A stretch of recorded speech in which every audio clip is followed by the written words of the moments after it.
All right, chat.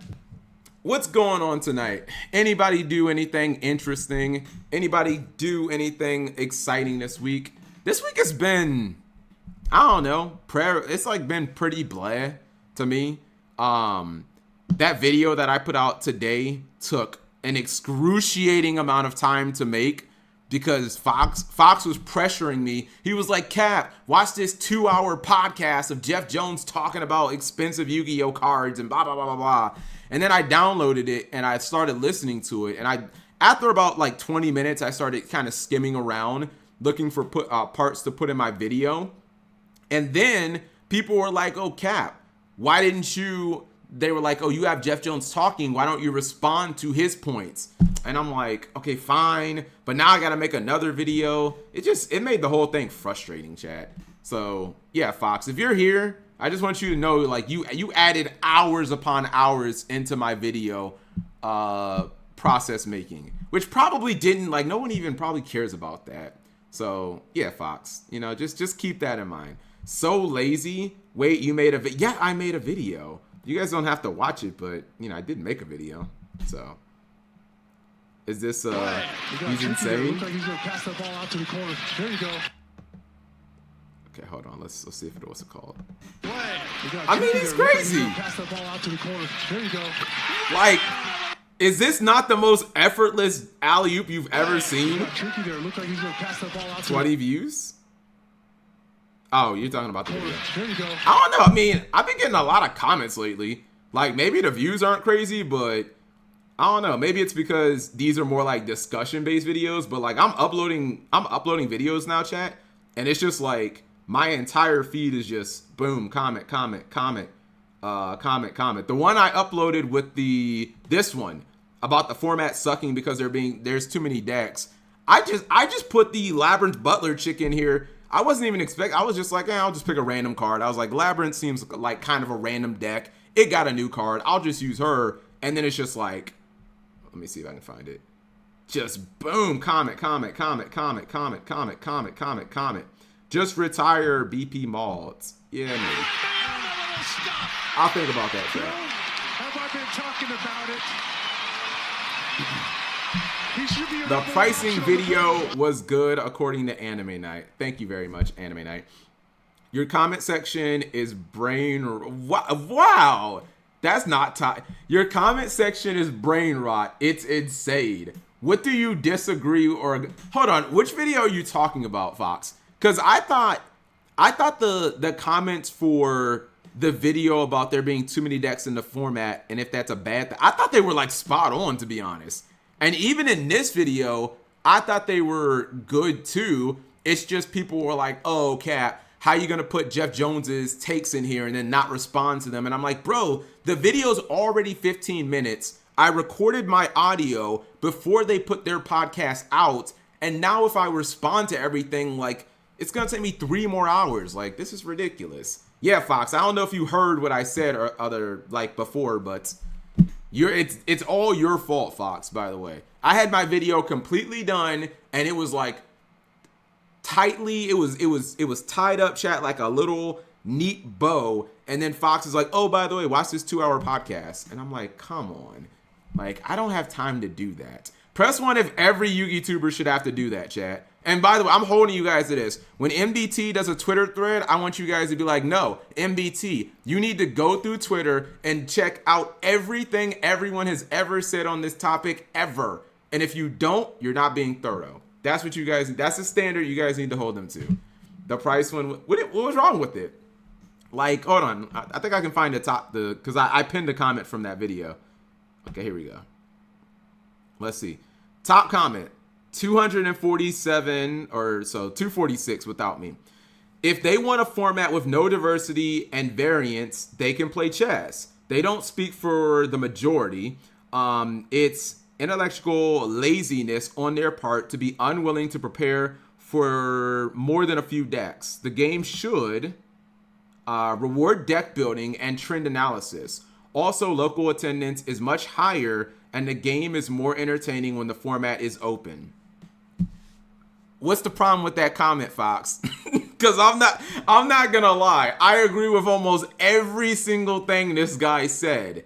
Like, if you just want a format with 2 decks, like, go play fucking chess then. If the only thing you want is just skill, you don't care about fun, you don't care about the enjoyment of the experience, all you want is the merit, go play chess. Like, why are you even playing Yu-Gi-Oh at this point? Like, go play a different game. You know what I mean? The problem is y'all are arguing about nothing. No, my video was almost a direct response to Pac. So I don't really say, I can't say, or I don't understand how you're saying we're arguing about nothing. The point of the video, or the concept is, does this format suck because there's too many good decks? Pros say yes. There's multiple pro players who say yes, the format's bad, and the main reason is because there's too many decks. So like, that's what we're arguing about. So I can't say that, you can't say we're arguing about nothing. Like, we're arguing about that premise. What do you mean? Oh, the price one. Oh, my bad. I had the wrong video. My bad. The price one, it was endless whining and literally making arguments you already covered. Well, I mean, you know, that's people's ways of saying essentially, Cap, I agree with your point, but I have more to touch on with that video, chat. Fox basically opened up this can of worms, and now I'm going to make a follow-up video that'll probably go up Monday, chat, where I'm addressing the points that Jeff Jones made. I don't know if you guys watched my video or not. Most of y'all probably didn't, but Jeff Jones brings up some points like Pokemon is cheap because the franchise is bigger, and therefore people are going to buy the cards regardless, so they can afford to make all the meta decks cheap. We can't do that in Yu-Gi-Oh! I don't agree. I don't think that's a very good point. Do you guys think that that's a fair point? Yes or no? I don't think that. I think that's a point you can make. I just feel like I can rebut that. Konami, small indie company. I know. Press one if poor Konami, just a small little indie company, not worth anything, not worth $6 billion. I mean, I think that's their market cap, chat. I think Konami's market cap, like last I checked, was $6 billion. Like, you know, press one if they're just a little small indie company. They don't even have any money. Come on, little small indie company.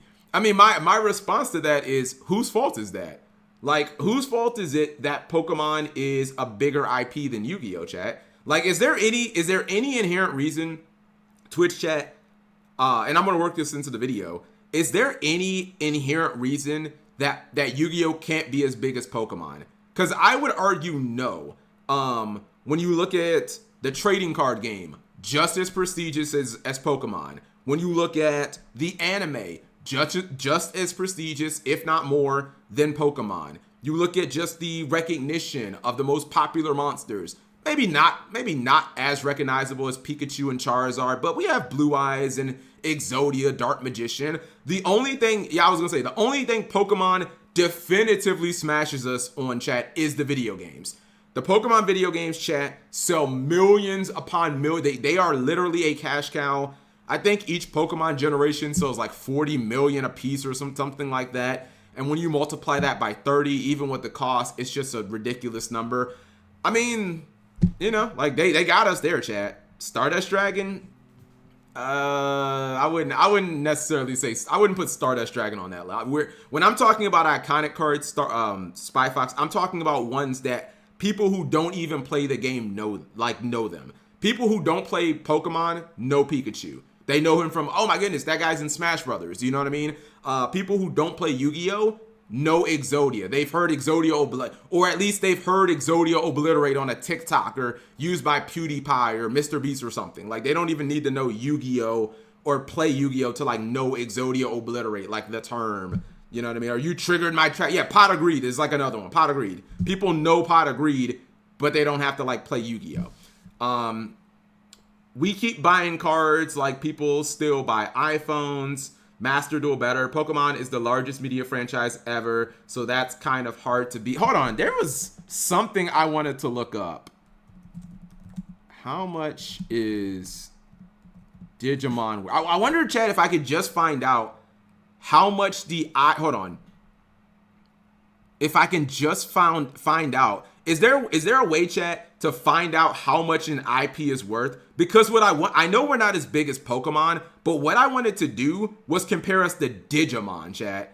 Cause like I feel like Yu-Gi-Oh is comparable to Digimon. And someone, I don't know, Ryan, are you here? Someone in my comment section chat was like, Digimon is also way cheaper than Yu-Gi-Oh as well. They were like that they have like $15 metas, staples or something in one deck or something. Google Trends, that's Cookie Monster. Hello. Open world Yu-Gi-Oh game. That's not gonna, what's it called? Yeah, chat. I wonder if I can find out how much is Digimon IP worth? Like, I'm talking about the entire, this is from 2006. I need something, what's it called? And it says over 6 million has been earned by the Digimon franchise. The world has produced 3 billion. Okay, hold on. Let me see if I can get an answer from this. Digimon cheaper to get people to play it. I'm bouncing between here. Rai, how much does a meta Digimon deck cost? Like if you were just to give a ballpark number on just a stand, not the most expensive deck, not like the absolute best deck, but just if I wanted to play like a tier 1 deck, how much would you say on average it might be worth? Let me think. Okay, hold on. Let's see. List of highest grossing media franchises. Good Lord. 88 billion. See, I think so much of this, chat. Look at this. Original medium, video game. Like, dude, this is not coming, chat, from the TCG. Like, this is not Pokemon makes its money off video games, chat. It does not make its money off the cards. Winnie the Pooh, Star Wars, Disney Princess. For a second, I thought this said Aquaman. I'm like, what? Barbie, Marvel Cinematic Universe, Call of Duty. Wow, no wonder Microsoft bought this crap. Spider-Man, Cars, Candy Crush, Looney Tunes, Dora the Explorer, Lion King. That's literally just one movie. Pac-Man. Hold on. All right, let's just. Wow, Digimon's not on here. Oh, snap. Hold on. Chat, can I get a Pog? We're on the list. Pog. We're almost worth as much money as Sonic. Pog. Hold on. But does this mean we're worth more money than Digimon? So Yu-Gi-Oh's worth more money than Gundam. Some of these are kind of whack though. Like Mortal Kombat's cool, but Bob the Builder, like, come on, man. My Little Pony Descent. Where's Digimon at though? Like, I would expect. Hold on. Digimon has to at least be like $1 billion, right? Oh yeah, Yu-Gi-Oh is mad expensive. Hold on, right? What did you give me a? Digimon TCG has a media empire of Bandai Namco to piggyback off of. We have Konami. What do you mean? Konami is a $1 billion like company, chat. Here's a point that I'm going to make. Would Yu-Gi-Oh, chat? This is actually no. This is like a side point. Answer yes or no, chat. Would Yu-Gi-Oh be ran better if it was owned by a different company, chat? Yes or no? Because one of the arguments I'm going to make is that Konami is a bad business, chat. They don't manage their IPs well.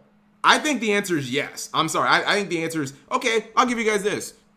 No? Okay. What if Nintendo owned Yu-Gi-Oh, chat? You guys are seriously telling me Nintendo wouldn't do a better job at running Yu-Gi-Oh? Look at what Nintendo does with their IPs, chat. They're always doing something with Mario. Like, oh, Mario movie. Was it the new one? Super Mario Wonder. Even freaking Mario Kart 8. That old ass 10-year-old game. They're still doing something with it. New Zelda coming out this year. Donkey Kong. We haven't released a Donkey. Let's put them in the movie. Like, Nintendo's always doing something with their franchises, chat. I've talked about this 100 times on this channel. What has Konami done with Castlevania in the last 10 years, chat? Other than make it a Netflix show. What have they done with Metal Gear Solid? What have they done with Silent Hill? Like, Konami owns all these franchises and does nothing with them at all. Like, they're not. I don't think they're a good company. The only good thing they have is Yu-Gi-Oh. Nintendo was shut down. No. See, you guys are focusing on like the big brother bad stuff that Nintendo does. You're not focusing on how they take franchises like Zelda, Pokemon and Mario and have kept them relevant for 30 years. Like, yeah, Nintendo might be assholes because they don't want you uploading footage of games or whatever. Like, they do a lot of shitty stuff. But the point is, they know how to maximize the value of their IPs. And Konami does not, like, ever. Chat, I'll give you guys another example. Why did Konami separate the main TCG from the anime series, chat? That was a bad decision. And then they did this with anime series that you can't even watch in North America and Europe, chat. Yu-Gi-Oh! Rush Duels, Yu-Gi-Oh! Sevens or Go Rush, Yu-Gi-Oh! You can't watch those shows dubbed. They haven't dubbed them. Well, like, what do most young people watch, chat? Do most young people watch subbed anime or dubbed anime? Like, why is it that there is a Sevens dub? Shut up. They did. Where is this Sevens dub at then? Where is this fake Sevens dub at then? Seriously, where are these dub? Hulu? Shut up. Ain't nobody watching Hulu. Anyways, the point is the anime series, chat, is not even widely available now. Okay, maybe there is a Sevens dub. Is there a Go Rush dub? Like, how come I can't watch Yu-Gi-Oh! Go Rush every week? You know? In addition to that, I don't know if I should call it a side card game or the non-mainline TCG, chat, which would obviously be like Rush Duels. How come that's not available in the TCG? Like, you put all of this time and effort into Yu-Gi-Oh! Rush Duels, and then you don't release them in larger markets. You guys do realize, like, America's the #1 economy in the world, right? I don't know what Europe is, like the European Union, but I'm pretty sure it's pretty high up there, right? You have these gigantic markets like North America and Europe. You don't even release Rush Duels in these markets. So, like, I don't want to believe that Konami is like a great business and they know they've done everything right for Yu-Gi-Oh! Okay, then why were the shareholders all pissed off last year, chat? Was that last year or this year? Where the shareholders were like, Yu-Gi-Oh! You guys need to get more players into the game. Like, they were all pissed. That was this year? Case in point. I'd probably buy it on paper. What's this, phobic? Yu-Gi-Oh! I mean, I'm not saying the anime is gonna be good, but like, is this the dub? Oh, wait a minute. Hold on. Whoa. Yu-Gi-Oh! Comes on the Disney Channel?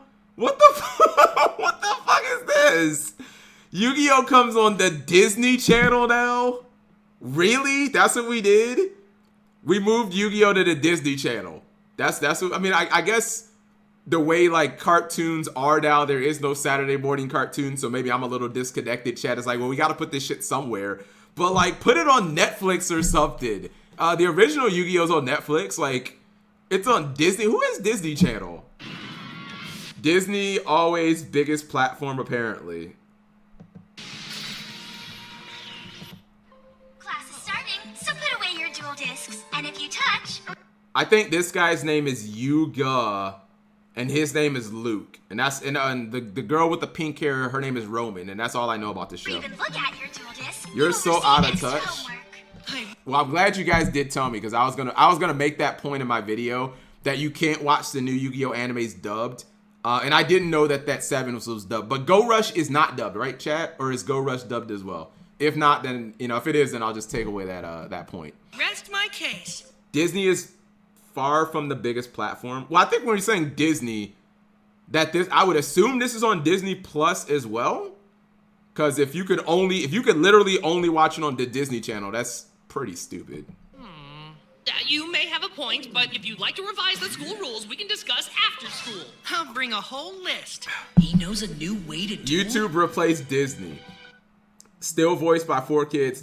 Well, it's not about the quality of the dub, chat. The point that I'm making is, most young people, chat, watch dubbed or subbed anime? This will actually tell me if I'm out of touch right now. Do you guys think most young people watch subbed or dubbed? Subbed? Shut up. No, they don't. Don't know 5-year-old or hold on. Let me find out. Let me think of an age where kids get into anime.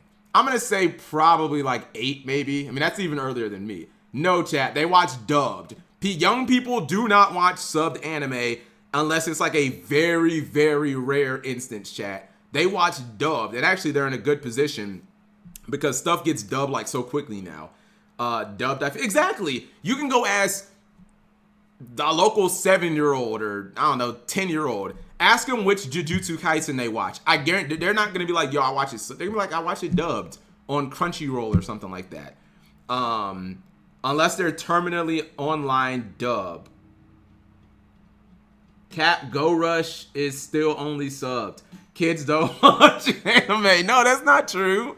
That's not true. I started watching anime, chat, consistently when I was about 11. Yeah, that's like I want to say when I was like 12 years old, chat. About 11 or 12 is when Toonami started being a thing, and they started showing like Dragon Ball Z, Yu Yu Hakusho, and like Cowboy Bebop and stuff. So like 11 years old is when I started watching anime consistently.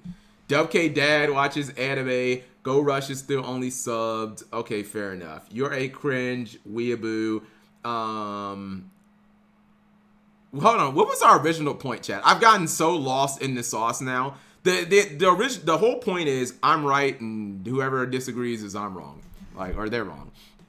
A majority of people watch dubbed, but weebs are more likely to go sub. But you don't see a lot of like young weebs though, BP. Like there's no such thing as like an 8-year-old weeb. You know, like maybe in Japan where it's like they're just born in that lifestyle, but like, you know what I mean? It's very few like hardcore super weebs who are like 9 years old. Like it's not that many of them. You know, it's very little of them.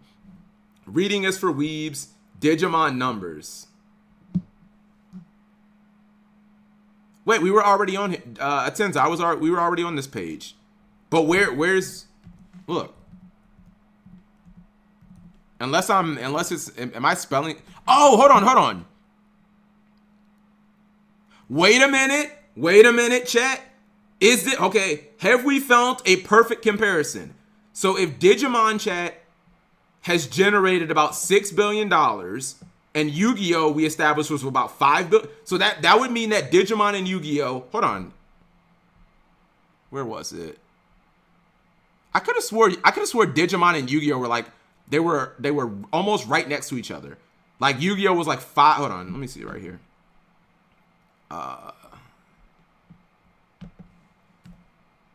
Yeah, here we go. Yu-Gi-Oh! 5.2 billion. Digimon 6.3. Okay, so these are very comparable. So this means that Digimon and Yu-Gi-Oh! Chat, one could estimate that the two franchises are almost worth the same amount. No, not 20 billion, Spy Fox. That these franchises are worth about the same amount, which means that Yu-Gi-Oh's 20. Where do you see 20 billion? I don't see that. Nah, it says 5. It says 5. What's it called? Unless, hold on. Does this have Yu-Gi-Oh?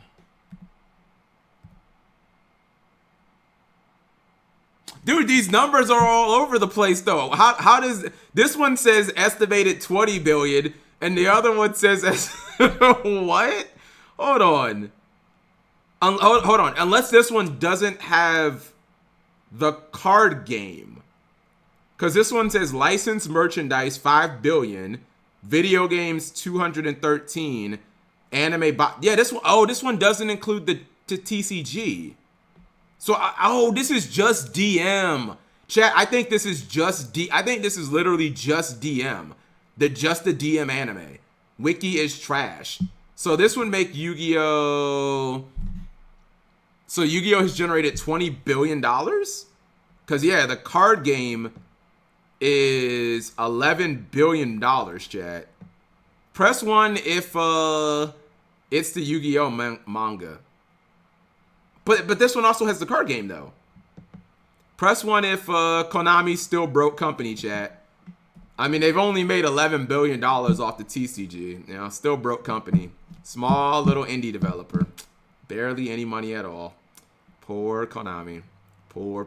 I think this one is probably more accurate, chat. Because, it has all the breakdowns. But I think it has the card game.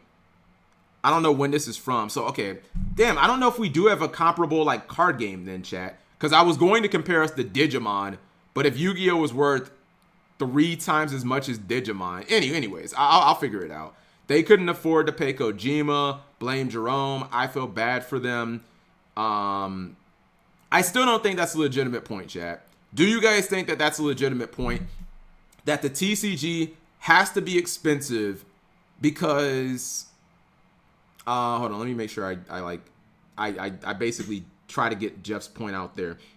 He said that the TCG needs to be expensive in comparison to the OCG because the OCG is much smaller and they need to make a bunch of money from the TCG. That's like, I'm paraphrasing, of course. I just don't think that's a good point, chat. You know what I mean? Run your card game better and make it more profitable by releasing better cards. And then you'll have more player retention. You'll get more players who are interested in playing the card game, like more new players, etc., etc. Yu-Gi-Oh! And Magic rely on the TCG and other properties don't. Hold on, you know what? Let me see if I can, let me look at Digimon right quick. You know what, BP, you're probably right. Because if you look at Digimon, all of its money comes from merchandise. Yeah, you know what? You know what, chat? I think that that's right. Because if you look at Pokemon and Digimon, right, and you look at where all their money's coming from. Wait, where's Pokemon at? Pokemon's all for video games, right? Yu-Gi-Oh's the only one where like they actually make all their money from the card game. Then make the card game better. What the fuck? Thank you very much, Aquamades05 coming through with the Twitch Prime resubscription. 27 months in a row of grown-ass bardiness. I appreciate that support. That's over 2 years, like 2 1/4 of a year. I appreciate that. Pokemon, so most of Pokemon's money, chat, comes from video games, and actually it just comes from licensed merchandise, which I assumed that's like literally any Pokemon, any type of Pokemon merchandise you've ever bought. Like if it's a pin, if it's a Pikachu plushie, if it's a Funko of Ash Ketchum, if it's a replica Pokeball, like that all just goes into licensed merchandise. And then they made a ton of money off the video games as well. Anyways, I'm gonna make the point. So that'll be the next video we're coming out with, chat. Not to belabor that point. Konami, we hear you. We're releasing 10 new prints of Blue Eyes and Dark Magician immediately. Hold on. I don't usually go on Facebook, but there was something someone posted, chat, and I just have to get everybody's take on this. Because it was actually crazy. If I can find it. I shouldn't really go on Zodiac because, I mean, I'm liable to see porn or anything crazy on here. It was about the OCG packs compared to TCG packs. Dave Toby? Hey, don't be doxing me, chat. Don't be doxing me. Never mind. I can't find it. But it was a comparison, chat, of the TCG and the OCG, and how OCG packs cost more, but they actually give more value than the TCG. And I'm going to, if I can find the post, I should have just saved it. If I can find the post, I'm going to use it as an example because their counterpoint was in OCG, you're not guaranteed to get certain cards and ratios. But I feel like that's irrelevant. Because if you look at cards like Go on Your History, I'm not doing that I'm not doing that on stream. I am not looking up my internet history on stream for various reasons. But chat, does that matter if the end goal is if the end result is still the same? IP or SP Little Knight is a $7 card in the OCG, but she's $100 in the TCG. You know, Dark Arm Dragon, chat, $10 card in the OCG, $275 in the OCG or TCG. Like it happens consistently. Did you guys know Revolution Synchron was a rare in the OCG? You know what I mean? Like when you actually go through set by set, chat, like they do it with like so many cards. And to me, I understand the idea of like of the high rarity cards should be, or the best cards should be high rarity. I actually agree with that, chat. But I think that if you're going to do that, then be consistent. And this is a completely different point. So I'll just ask you guys straight up, yes or no. Twitch chat, Should all the best cards be high rarity in Yu-Gi-Oh? Yes or no? Like basically I'm talking about like all the anime garbage that Konami used to do and like GX where, oh, Flame Wingman's gonna be secret rare because it's Flame Wingman. You just completely eliminate that and you make all the good cards high rarity. No. Best cards does not need to be high rarity. Dragon Rulers prove that. Well, I mean, yeah, essentially, yes. That's what I'm talking about. Like, Dragon Rulers, you ain't getting no rare Dragon Rulers. They'd all be secret rare. That implies that they know what the best... Well, you can make best guesses, BP. Like, you can't get 100% right. Like, you're never going to get 100% right. But you basically just try to make educated guesses. Like, SP Little Knight, we know that card's going to be good. I mean, Konami, on some level, does this a little bit. You know, SP Little Knight's not a secret rare because they randomly selected her to be a secret. She's a secret because she's the best card in the set. They know, not sure how to answer. Let me propose this point, Twitch chat, for everyone who says no.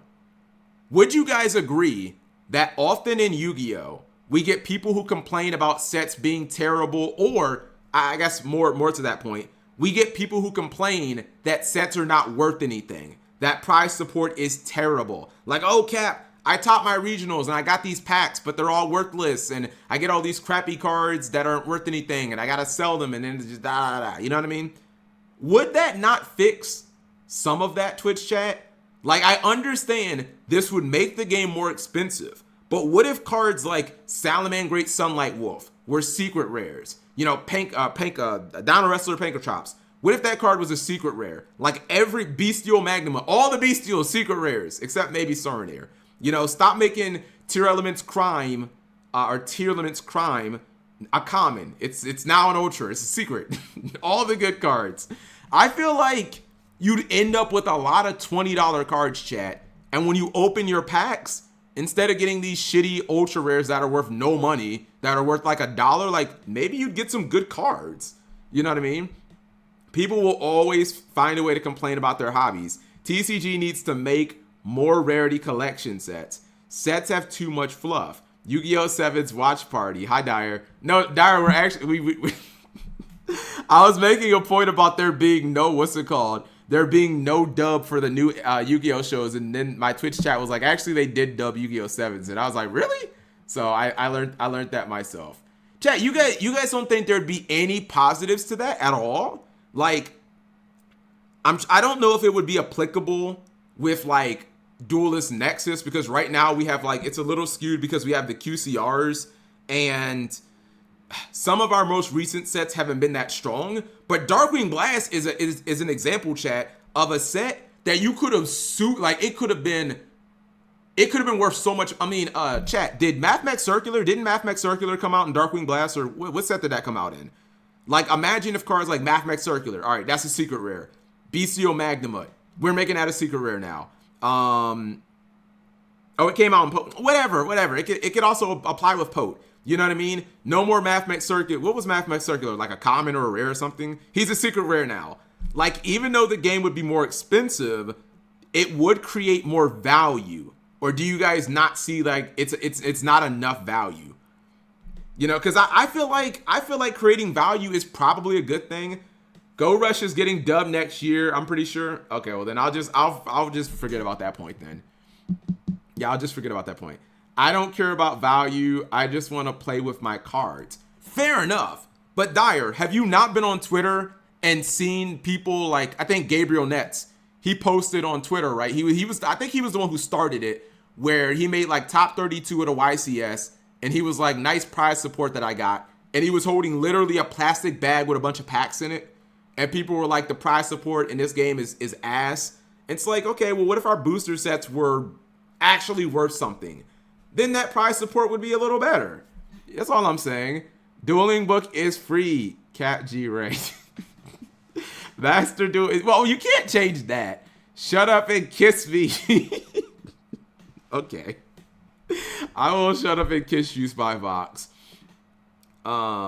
No, I block anyone who types more than a paragraph on Twitter. I don't believe that. That's like half of the Yu-Gi-Oh community, to be honest. What percentage of people who buy Yu-Gi-Oh packs even play at locals, let alone high events? It's very low. So you're saying people who buy? I actually, BP, I don't know that. I'm gonna be honest. I actually don't know that. I don't have the answer to that. If you're saying the people who are buying these products don't even play at high level events, so it doesn't matter, that's a legitimate point. That is a legitimate point. I didn't what's it called? I didn't think about that. And I have half of y'all blocked. I never type anything long. Joseph is blocked on my personal account that I use. Yes. Good for you. Competitive players are keeping Yu-Gi-Oh alive high key. That's a different discussion. I don't know who's keeping Yu-Gi-Oh alive. All I know is Yu-Gi-Oh too expensive, chat? Yes or no? I think we have rolling periods of Yu-Gi-Oh being expensive, and I think right now the answer is yes.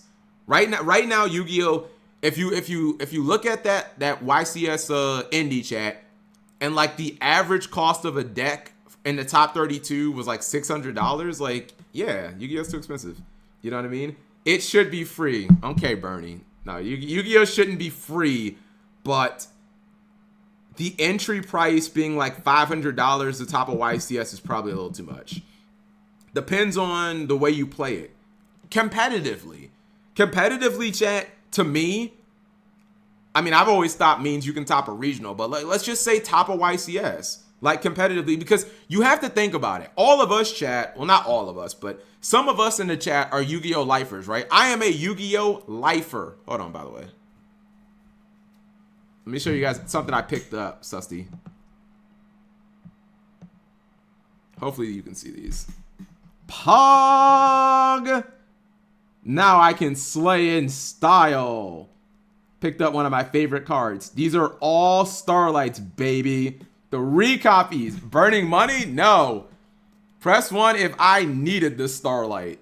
I can't play no secret rares. I need Starlights. She looks so good. Anyways. No. Like, God, what point was I even making? If $500 is essentially like what's necessary, don't think of a player like me, right? Like, I'm gonna spend $500 because I'm a Yu-Gi-Oh lifer. Think of that kid, or think of that like 18-year-old who just watches Farfa or MBT. They just watch Master Duel, right? And then that person is like, you know what? I'm gonna go to Chicago Regionals, or I'm gonna go to the Chicago YCS. I want to play Rescue Ace like I do, or I want to play Purely like I do on Master Duel. Wait, what? It's $500 to play Purely? Well, what the hell with that? I'm going back to like, that's the person you need to be concerned about. Like, not me. I'm gonna buy the cards regardless because I'm just fucking addicted to Yu-Gi-Oh. But like, you need to get the other players, and maybe that's why the stockholders were mad. Hold on. I actually do not agree with this point. Even though people consistently make it, chat, I do not agree with it's cardboard. Because I don't think that just because something is cardboard, it has to like have less intrinsic value than, I don't know, a video game system or like a car. Because technically, chat, I mean, what gives a dollar bill its value? Like, it's just paper, forehead. You know what I mean? Like, how is a $100 bill more, like, what gives that more value than a Yu-Gi-Oh card? Like, it's kind of a little bit like it's all in the eye of the beholder thing. But if a Yu-Gi-Oh card is worth $1,000, chat, and someone will sell it to you for $100, like, you buy it every day of the week because you can probably sell it for like $800 and make $700. Like, so I don't believe that Yu-Gi-Oh cards should be worth nothing or very little just because they're cardboard. Hold on, give me 1 second. I'm just reading some of the comments. I didn't hear anything you said because someone called me. I personally think $300 for a top deck is fine, but $600 or higher. That's what I think is a pretty good barometer, Dyer. Like, I always say that there's any number that anyone pulls out, chat, is actually just an arbitrary number, right? Because what you can afford versus what someone else can afford is different, right? I think my arbitrary number is like about $300. Like, if you can play a top tier meta deck for about $300, I think that's a pretty good amount. But when you double that, which is what we have now, and actually it's higher because most of the Rescue Ace decks priced out at about $900, chat. That was just based on Yu-Gi-Oh! Top Deck, I think the site is called. The site MBT always pushes. I just use that as reference, right? That site had most of the Rescue Ace decks at $900 to $1,000. That was including like the Sinful Spoils or Diabell Star Engine and all that, and like Hydrants and all that stuff. And it's just like, yeah, that's fine for people who play the game like lifers, but your average Master Duel player or your new Yu-Gi-Oh player who maybe wants to play the game competitive, like, are they really gonna want to commit that consistently? Because what if it's you're not gonna play Rescue Ace until the end of time, and you can say, well, Cap, you can sell the cards or you can trade them. That's true, but like, what happens when another deck comes into the meta? What happens when Centurion comes out and you want to play Centurion that chest? You know what I mean? Anime Night says, I just play Yu-Gi-Oh for entertainment, not to make money. Good for you, Anime Night. I'm not talking about to make money, but you know, like competitively, you want to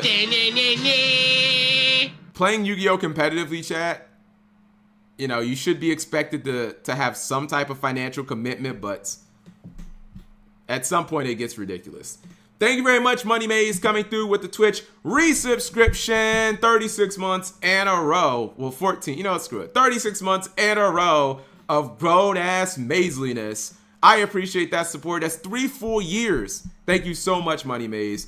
I like the costume, Cap G. Thank you. I told the chat earlier, it felt a little weird because it's not Halloween. Halloween's on Tuesday.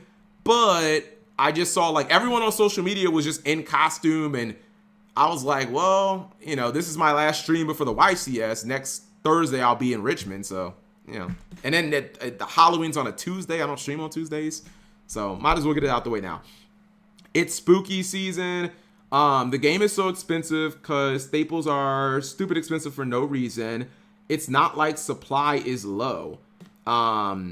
They just have it as high rarity. Even playing bad decks is still expensive because of these staples. I kind of agree, chat. I kind of agree. Imagine dropping $1,000 just to be racist. To be fair, race players could have bought the core when it was $100 Gecko. Rescue Ace being $900 is people selling it and buying it for that price, not the price tag Konami put on it. Fair enough, Zephyr. But who says Konami can't reprint the cards? Who says that Konami can't reprint the cards? Who says that Konami has to make Rescue Ace, Hydrant, and Turbulence as the high rarity cards? Why couldn't they make the shitty cards high rarity? I mean, I know maybe that doesn't make a lot of sense, but whatever. Agave cards is still $550. MVT is literally the example I use in my video because he's the one that started this, chat. MVT picked up, he bought 9 cards from Agave and it cost him $550. He bought like Typhon, he bought 2 SP Little Knights, he bought the Sinful Spoils, Diabella Star stuff, and he spent like $550, and that brought up the whole issue of like, is the game expensive? Is it too expensive? So that's where my discussion spawned from. Here's how to fix Yu-Gi-Oh! Print a set like the 25th collection every other W Dyer. Come on now. That's too much. Unless you're memeing, that's too much. However, they could print one of those every year. Like, if you look at it, Chad, that would fix it.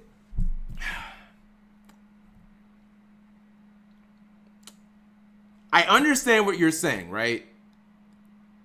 But the counterpoint that some people make is then you kill value, like you screw over the man. It's actually a super complicated issue, Chad, because I've never looked at stuff from like the seller's perspective, chat, of like these stores that buy cards and they have to buy like cases and stuff. And then hold on, let me just show you guys something right quick.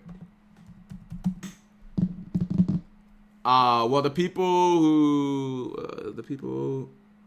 make that point are idiots. Well, hold on. I don't make that point because I don't look at it from that perspective.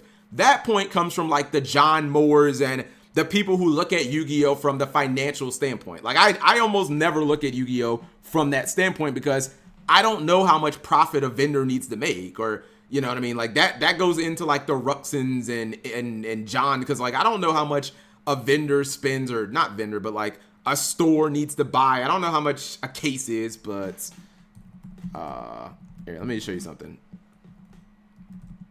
Soul burning. See if I can get it to come up. Okay.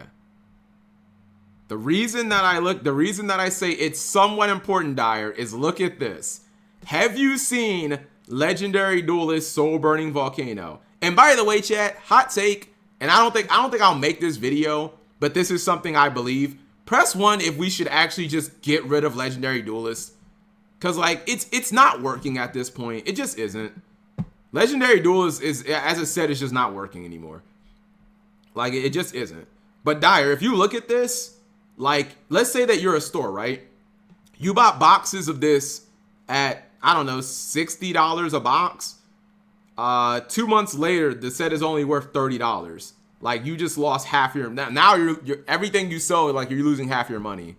You know what I mean? There's only one left. Of what? Of this? There's tons of Soul Burning Volcano. This guy has 20 boxes and can't sell them. Look at this, chat. There's 6, 7, 27, 38. What's 38 plus 23 plus 26? There's a lot. So Konami should print better sets, like more 25th collection. Well, I don't think if you printed one of those, Dyer, there's not new meta staples every single month.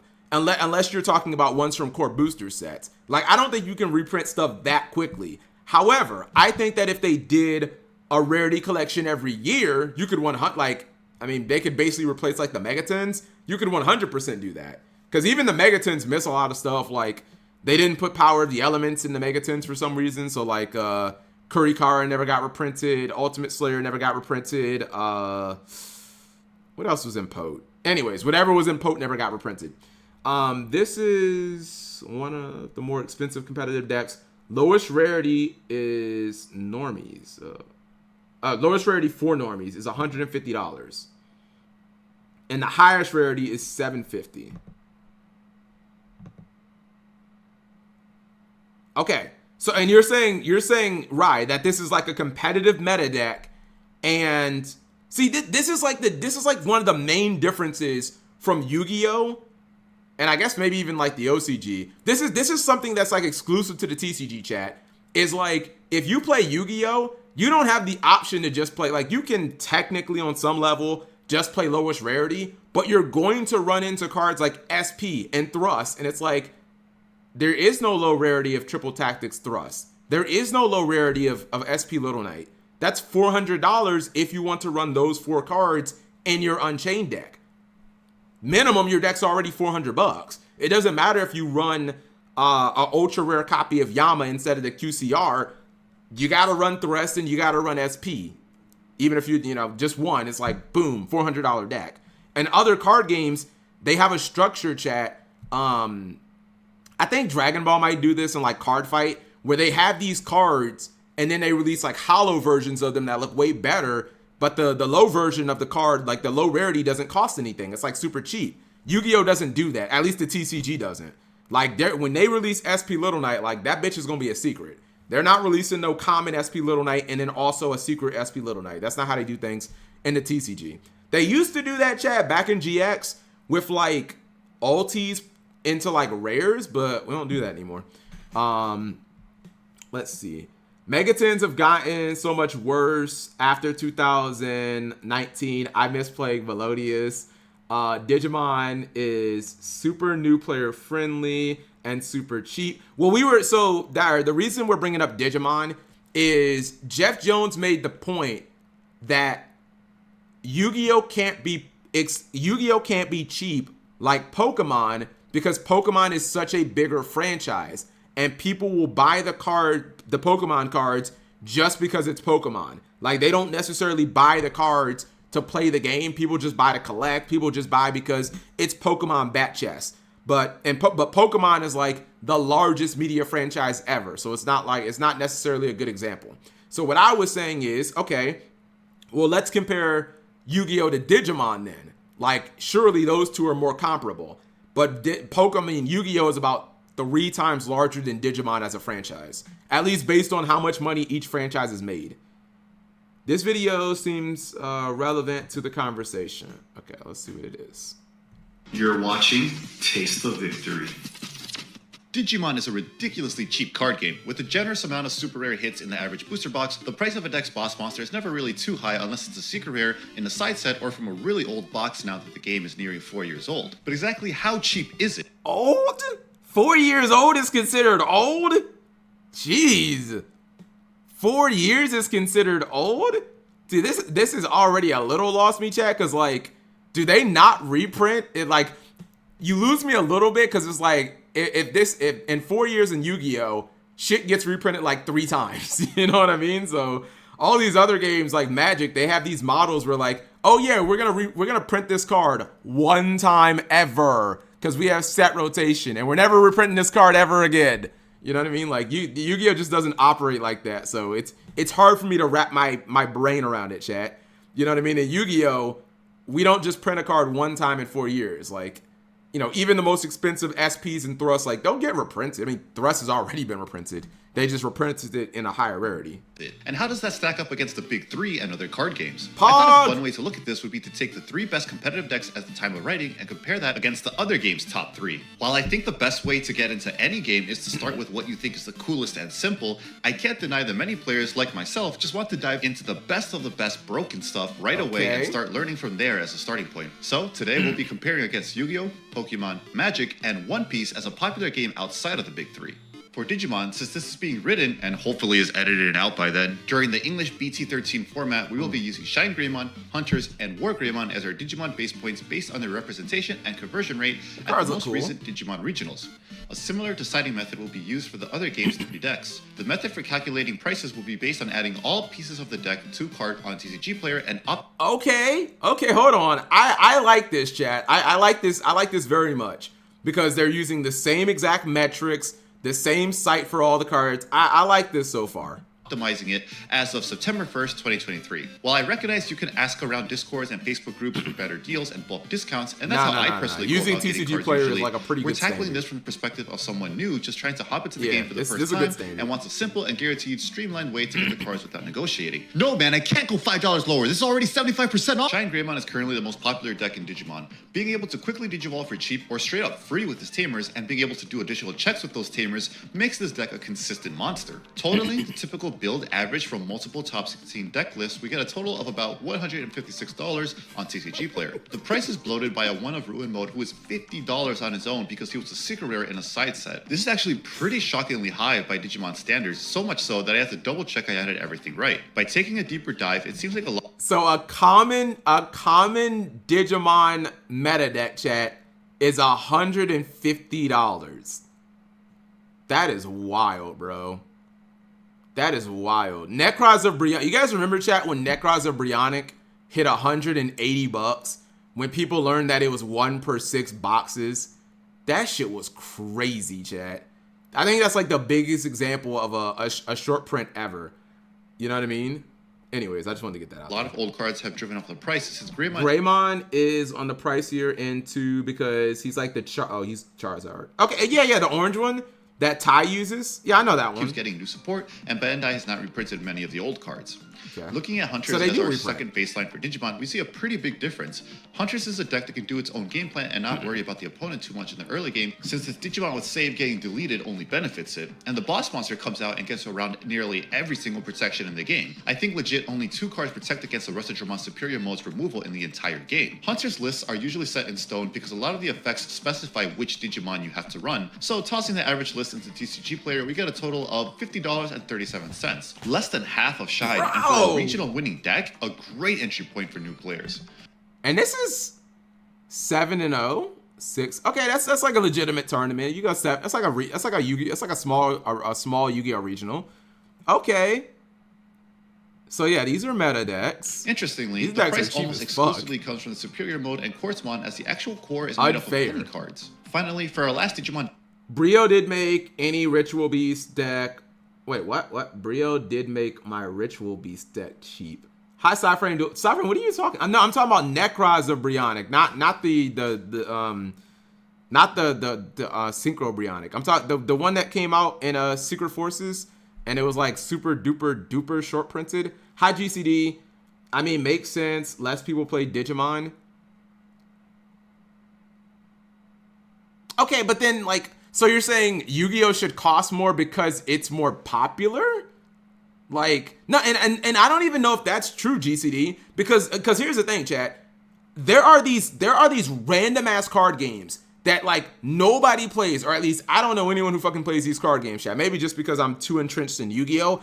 There's like these random ass card games that are so obscure, like Flesh and Blood, but then they have these insanely expensive cards. I'm like, bro, who even plays these games? Who's ever even heard of these games? How do you guys have $200 cards when literally no one plays your fucking game? Show me the CMO or the MBT of these random ass card games. Show me the YouTuber with 100,000 subs of these, like they don't even exist. Flesh and Blood. I'm just saying, that's the point I'm making. You get these like super random ass card games and they got crazy expensive cards and no one plays them. That's all I'm saying. They like those games exist, chat. Most people in my card store play Disney's card game. Oh, Lurkana, I think it's called. Like, I mean, see, I don't want to talk about Lurkana because that isn't that game like brand new, chat. But I think, hold on, Dragon Ball. Like, I don't want to say, like, I don't know if Dragon Ball has fallen off, chat. I know about 5 years ago, it looked like, or maybe 6-7 years ago, chat. Probably about 5-6 years ago, it looked like Dragon Ball was going to just be the wave, right? It was going to be huge. Maybe it's fallen off since then, because it looked like ARG, chat, like literally wanted to drop Yu-Gi-Oh for Dragon Ball. Because I guess George was like, yo, Dragon Ball is going to be the next Yu-Gi-Oh. It's going to take over. Yu-Gi-Oh is going to be gone, blah, blah, blah, blah, blah. If Dragon Ball has fallen off, like, they still got crazy expensive cards. I've seen them, chat. You know what I mean? But, like, Dragon Ball's not on that level anymore of, like, it being super duper popular, but it still got crazy expensive cards. Black Frieza, spoilers! Next to this topping well, we have Blackboard Greymon X. This deck is insane for being able to cheat evolution costs and easily blow up your opponent's DBZ and tamers, Digimon giving it a good, off. almost anti-meta matchup into a lot of the top decks. The occasional DP That's match the deck protection I play, doesn't the hurt either in anti-meta this deck. meta. This deck comes out to an average of $128. There's a lot of old cards and promos or starter deck cards that add up quickly. Funny enough, this is probably the most expensive the top decks have been in Digimon for a while. For example, of the regionals that have happened so far, 12 Blackboard Greymon have placed in the top 16, going off EggmanEvents.com, ignoring the August 16th Digimon Gen seems Con regional kinda since it was a busted, I'm not unique gonna format. lie. While just barely below it at 10 participants Digimon is seems Blue kinda Flare, busted. which totals to $83 average.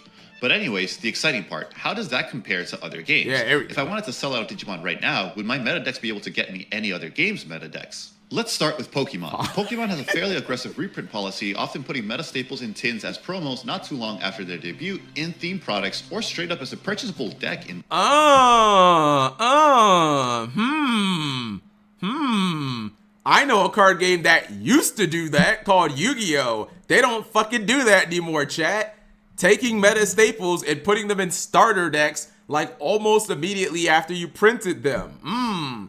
Kind of sounds like what they used to do during DM when they take a card like Monster Reborn that was an ultra rare in LOB, and then they'd be like, let's put it in starter deck Yugi and starter deck Kaiba. They don't do that anymore, chat. They take Triple Tactics Thrust and say, we printed that as a secret, right? Okay, cool. Let's reprint it, but as an ulti. And you can only get it by playing at locals. There you go. Big brain. That's all I'm saying. Now all we get is Ash Blossom. That's a freaking card from Maximum Crisis. What year was Maximum Crisis, chat? Like 2014 or something? Like, we don't need Ash reprints. Ash is like damn near a 10-year-old card at this point. Maximum Crisis is really 2017? So 6-year-old card. Anyway, you guys get my point. Like, yeah, Ash is a 6-year-old card at this point. battle boxes I feel like it was around older than 6 that. months to a year later. Being the biggest casual audience, a lot of product is open and sold in search of alt arts too. So Pokemon has developed a positive reputation as the cheapest card game, so let's see. That's another thing we could do in Yu-Gi-Oh! More alternate arts. They do it sparingly. It can't cost the artist, it can't cost that much more money to just get artists to do another freaking picture of Ash Blossom. Like, seriously? Come on. I'm not saying we need 10 different versions of Ash, but like we do have 15 Dark Magicians. So I'm just saying. See how accurate that is. New Pokemon Dark has the Magician unbelievable tool Limitless TCG, which tracks lists and gives you an accurate, real-time price check on the list. Mew VMAX has had a long life of successful tournament representation and recently won Worlds 2023, Pokemon's most prestigious and stacked tournament. Limitless gives us a real-time total of $62.33. However, it seems like the site isn't taking into account that Forest Sealstone is about $14 and the list run 3. It lists 3 as $17, so maybe it was at the time, but subtracting that and adding in the actual cost of 3 Sealstones, which would be $14 times 3, brings the correct total up to $88.41. Looking at every other Mew VMAX in top 16, they were also running 3 Forest Sealstones. This is still cheap. So it seems pretty like necessary, but if you want to cut down on it, it does leave the deck able to be built anywhere from $44 to $90. So while Huntress wouldn't be able to buy us this deck, Shine and Black War Greymon would. Next up for well-performing Pokemon lists is Carnivore X. I personally bought this deck myself to hop back into the game and can attest to it being cheap. This deck placed second at Worlds with a very standard list. Limitless seems to be having the Forest Sealstone error again, so I double-checked all the prices are still accurate, and they are. Correcting for 1 Sealstone again, we get a total of $64.19. This is a widely topping list, second at Worlds, and still expected to be good after a deck it's weak to is introduced into the game. All of our Digimon decks would be able to afford us this, and frankly, it's insane a tier 1 deck can hit this cheap in a card game. Shout out to Pokemon. And finally for Pokemon, we have Lost Zone Giratina. A crazy, consistent, easy-to-pilot deck that's been finding ways to adapt to the meta every single set. It has wide representation and finished 3rd at Worlds 2023. Luckily, there is no price correction to account for here this time. Giratina Lost Box comes out to a total of $80.69. Nice. So while Huntress couldn't get us this deck, the other 2 Digimon meta decks would. Pokemon comes out as the overall cheaper game and more in line with Digimon's tier 1.5 to tier 2 decks than its top meta decks recently. Next up, let's take a small detour from the big 3 and move to Bandai's other card game that's taking the hobby by storm right now. Being the hype. Does anyone play this game, chat? One Piece? I know Trail from APS, I think, was messing around with One Piece. Because I don't know if One Piece is expensive or not. I just know that Lurkana or Lucara, the Disney one, is just like stupid expensive. But I don't really know much about One Piece. I think I've seen some of the cards. The pink-haired girl with the big boobas, who apparently is only 16. Oda, wink, wink. I forget, Rebecca. Yeah, I know they have a Rebecca card. But that's it. That's all I know. I seen a Rebecca card. I think I seen a Captain Kidd card too. I'm rewatching One Piece, chat. So one is trying out. I'm not expecting this to age well. I collect Boa Ham. Who knows? Currently, the best. Who would I want to get if I was playing a One Piece deck of all the characters? I could probably play a Law deck. I like Law as a character. Yeah, I'd play a Law deck. Or wait. Does Captain Smoker, chat? Does he have a deck? Yeah, if Captain Smoker had a deck, I like him as a character a lot. Yeah, I like him as a character a lot. His deck probably wouldn't be good, but I'd play a Captain Smoker deck. That'd be cool.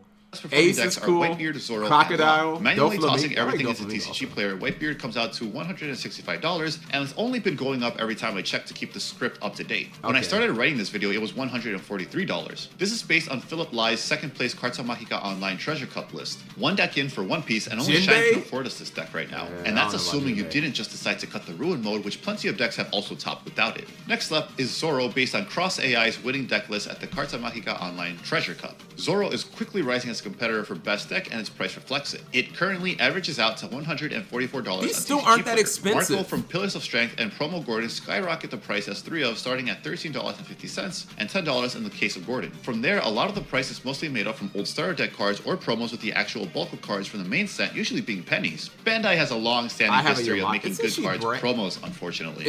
Of our Digimon deck, isn't Yamato like a brand new character in One Piece? Like, I'm talking brand new. Only Shine can afford us this deck. I already got a deck. You opted to get the Ruin mode. Let's see if the last widely placing One Piece deck changes things up. Our final One Piece deck we're looking at is Law, a complicated deck to use with combos. This is based on Daniel Hansen's top 16 deck list at the Carta Magica Online Treasure Cup. Tossing it into TCG player totals $190. I had to double take and check this was right, and yeah, The main Playmaker Law is $13.50 Romance at the lowest. And then you also need 3 Zoro, which are $14 at the lowest. That's like the new Then there's a Law. couple random cards for $3 to $5 here Not and there, the and old it all adds up really quick. And Law is definitely the third best deck out of these 3, falling off a little bit more every set with how much harder he has to work against new threats. So here... Okay, hold on. If there was one more character, chat, I don't know who this dude is. Don't spoil it, you bastards. The guy with the red hair and like the fucked up teeth. But I heard he's a beast. I've never gotten to that arc yet, but I heard this dude's like crazy.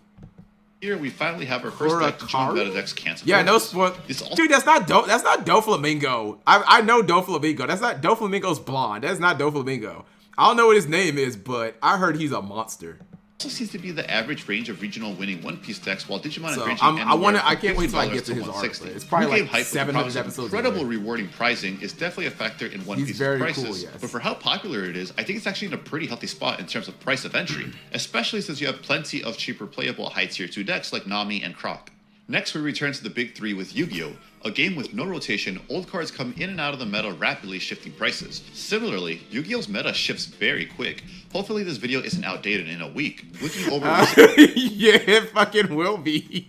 in tournament results, we will be looking at Pearly, Dragon Link, and Kashtira. Okay, this All isn't lists are that taken bad. from the recent top 8 Indianapolis WCQ 2023. Wait, what do you use? Dragon Link, and Kashtira. All lists are taken from the recent top 8 Indianapolis WCQ 2023. Yu-Gi-Oh! Utilizes generic staples at But it's not a YCS. So okay, all right, high amounts in decks, which in turn makes these cards very valuable and thus expensive. However, it can be argued this is a positive, as you can swap them between a majority of the metagame's decks and only have to pick up the core for less. But it does potentially create an initial barrier of entry for new players. So let's get started with Dragon Link. I've played Yu-Gi-Oh! Before, and even I wasn't ready for this. Probably because I was a scrub that only ever picked up meta decks formats late after a nerf or Megaton. Dragon Link on TCG player average totals Jesus Christ! Jesus! $400! Yu-Gi-Oh! Destroys the other two. This is freaking it's not even that expensive. Well, you don't even consider Dragon Link an expensive deck.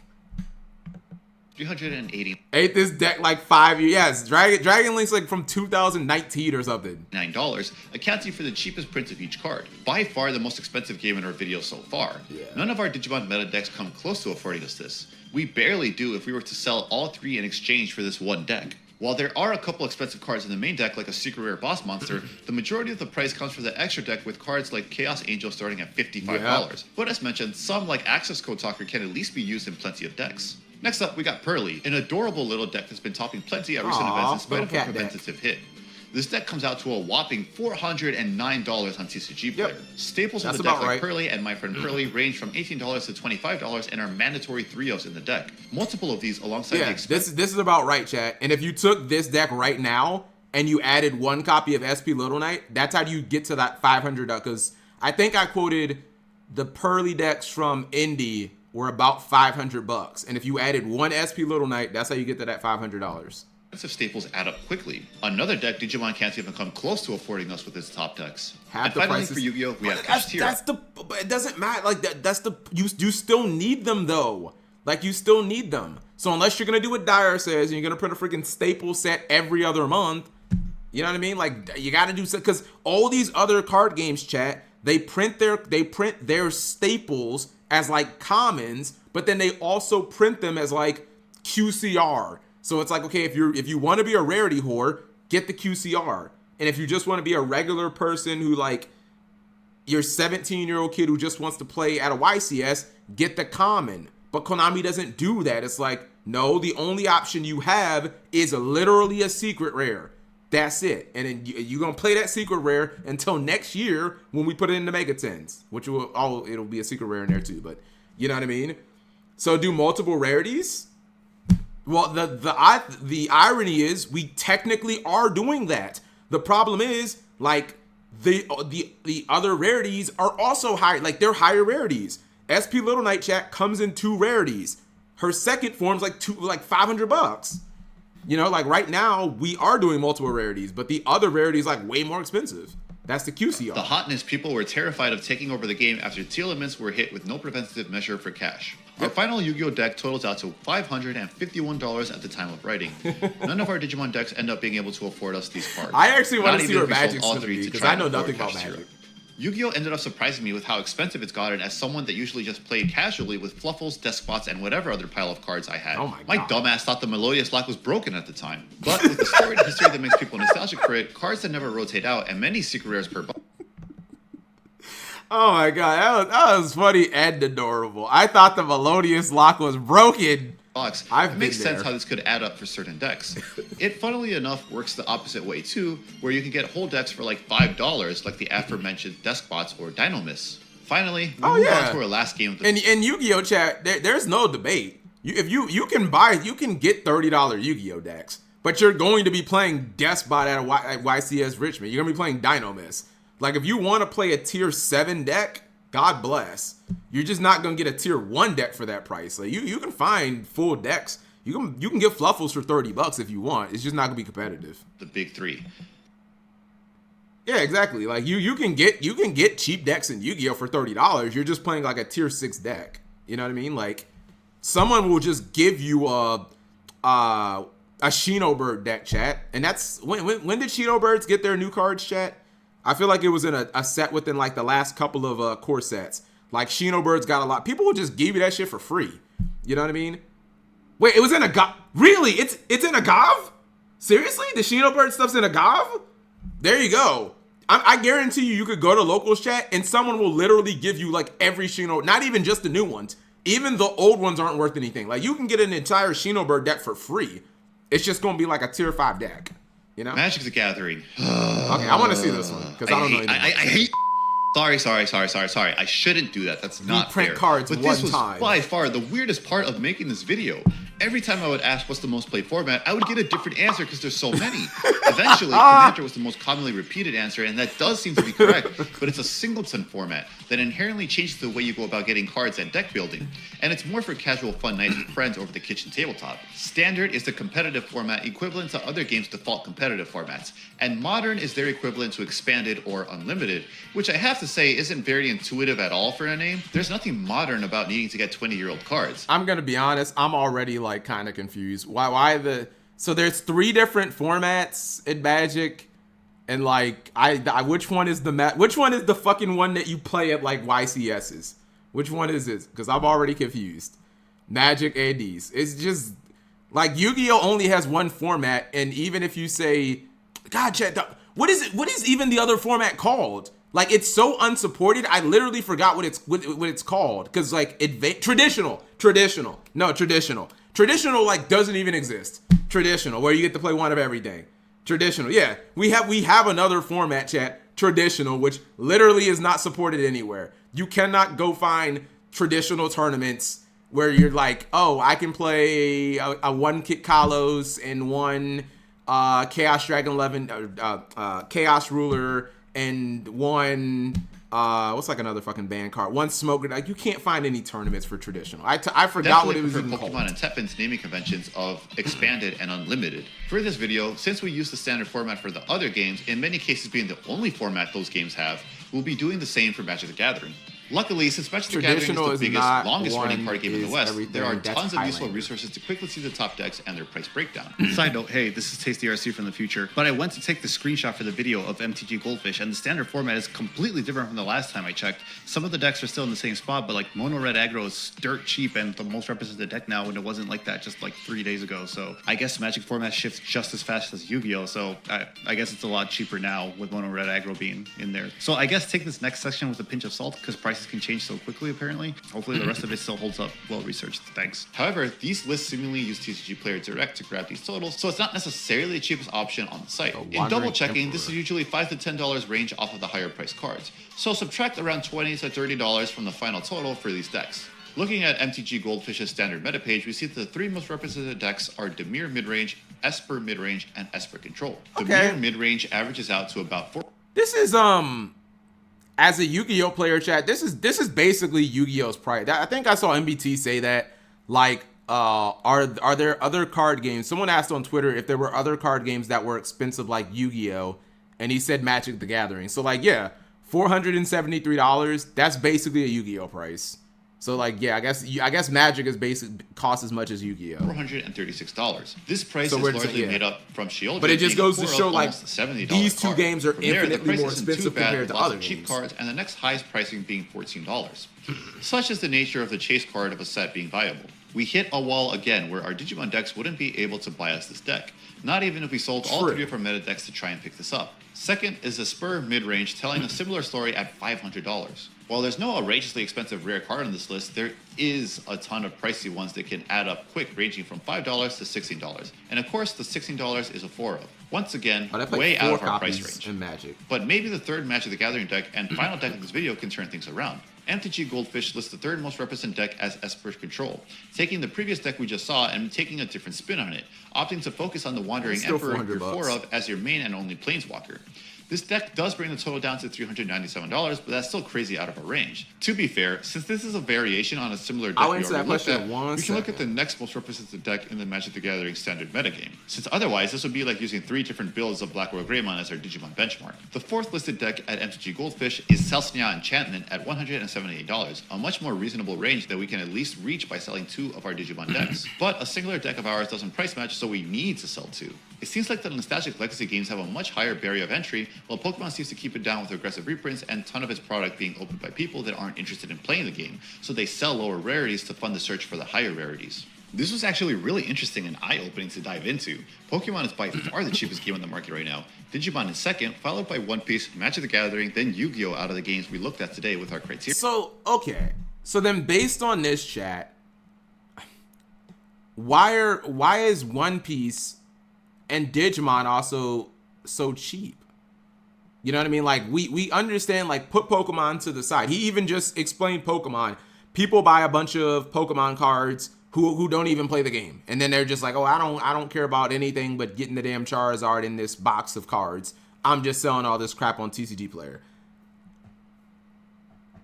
But if you look at Yu-Gi-Oh, it's like way more expensive. And I would assume with Magic, you know, they don't do anything other than just the Magic, the card game, to like make money. The issue here is he's going off Magic's standard format, but most people play, bro. This is already too confusing. Standard, modern, Commander.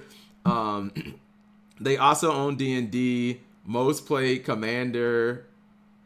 Okay, see, my Twitch chat can't even agree with the most popular format for Magic is. He said in his video, by the way, that he got different answers, chat. He did say in his video that, like, he asked what is considered the most popular, and he was like, I couldn't get a straight answer. And you guys can't give me a straight answer either. One person says, no, it's Modern. No, it's Commander. This, for me. Someone asked me in chat, what do I think of set rotation in Yu-Gi-Oh? I'm against set rotation. I understand that set rotation would, or in theory, it should curve power creep, right? Because there's no need to make the archetypes drastically better than Kashtira in Tier Element when, you know, you're just going to make those so that you can't use them in like a year. They don't have to, the new stuff doesn't have to be better if you can't use the old stuff. And it probably reduce the need for so many cards to be on the Forbidden and Limited list. But that's just not in our culture, man. Like Yu-Gi-Oh's culture is that you can find these old ass cards and they can still be playable. They can be meta because they counter a certain deck or they work with a certain niche interaction within a new archetype. Like, that's just not in our culture. It would be if we were a fun side format, I'd be okay with it, but not for I wouldn't, what's it called? But I do not want it for, or to be the main format, a main format. Yeah, that's how I feel. I wouldn't want for like a side event or something like that. That's fine. But for the main format, like, no, chat. I like those niche interactions, chat. I like, hold on, what's Book of Moon, chat? I like the fact, was Book of Moon, chat, not just a staple for literally 9 months straight, chat? Was it not? Book of Moon is a card from Pharaonic Guardian from like 2004. So it's basically, what year are we in? Book of Moon is a 20-year-old, it's a 19-year-old card, and yet it can be a staple for almost a year. Enemy controller. Triff played multiple enemy controllers in a top 4 deck out of YCS. Enemy controller. This is a card from like 2003. Like, I like the fact that 20-year-old Yu-Gi-Oh cards that are not broken, by the way. No one's going to be like, ban Enemy Controller, it's too strong. Ban Book of Moon. So like, you can't even say, oh, Cap, that only happens with broken cards. No, you can have these cards that are completely balanced, chat, but because of certain matchups and because of certain interactions, these cards, even after 20 years, can still be meta, or they can become meta again. Again, look at Book of Moon, look at Enemy Controller. These are two cards that are either meta or were meta for like the past year, and they're super old cards, and they're not even broken. New TCGs aren't established yet. You can't have confidence all these cards will retain value, so that's probably why cards aren't as consistently expensive.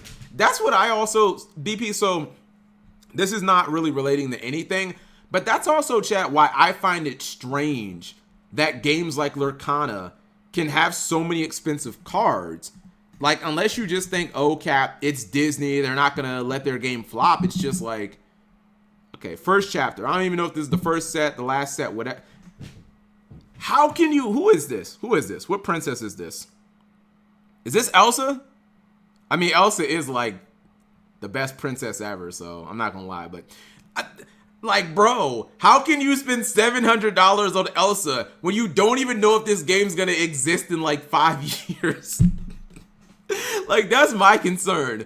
You know, Magic has been around for forever. Yu-Gi-Oh! And Pokemon have been around for forever. But I have no confidence in like One Piece, because I don't care if you say, well, One Piece is like the most profitable anime ever. Dude, I've seen these games come and go, chat. I remember the Dragon Ball card game from like 2003. I have some Dragon Ball cards. Like, bro, if it's not Yu-Gi-Oh, Pokemon, or Magic, like, I don't trust it. Like, you need to prove that you can be oh, actually no. Hot take, the actual best Disney princess. Boom, Belle. Best Disney princess. 215, lightly played, we're not even gonna count that. There you go, $225. Like, yeah, Lurkana got crazy expensive cards, chat. And the game's like brand new. True Ing. People believe that Beanie Babies would be worth investing in, and that flopped hard. I thought Beanie Babies had a good run though. Like, not recently, but I thought Beanie Babies did have like a collectible run at some point. I feel like that was like a 90s thing though, right? Like Beanie Babies?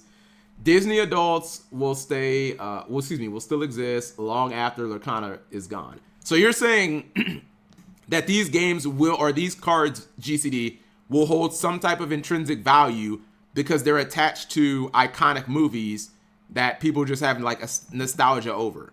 Like, it doesn't matter if this game is new. You know, Lilo and Stitch is not new. Mickey Mouse is not new. Who is this? Peter Pan? Is this Peter Pan?